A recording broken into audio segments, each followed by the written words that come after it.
Hello and welcome to another short video in the how-to series on your HX-2 GPS Navigator from Hema. In this video, we'll look at how you can track your adventures.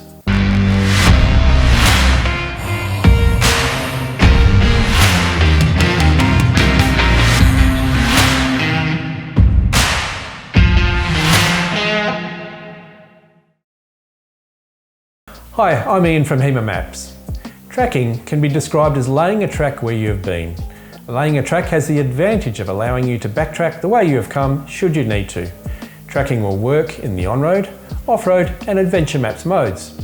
Just as a side note though, tracking in the on-road mode can only be viewed in the off-road mode. In this case, let's just use the off-road mode to view how to track yourself. At the bottom of the screen, in the middle, can be found a white arrow in an orange surround. Tap this to open a very useful menu. There are two tracking tabs in this menu. First is for quick start tracking. You can use this to start tracking your journey immediately without having to add any additional information.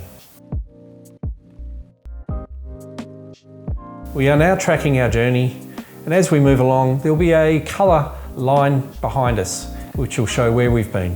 We're in the studio now, so you're not going to actually see the coloured line appear as you drive. But experiment with yourself and you'll see the line following you as you drive. When you want to stop tracking, just press the stop tracking button. Your trip will now be saved in the tracks area of your main menu. Let's go and have a look.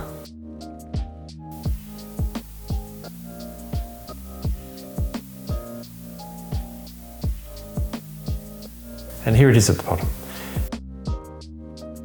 You can now view this track, rename it, edit it, and even sync with the cloud in the tracks area of your main menu. So all your travel history can be saved in the HX-2 and the cloud, and that brings us to the end of this video.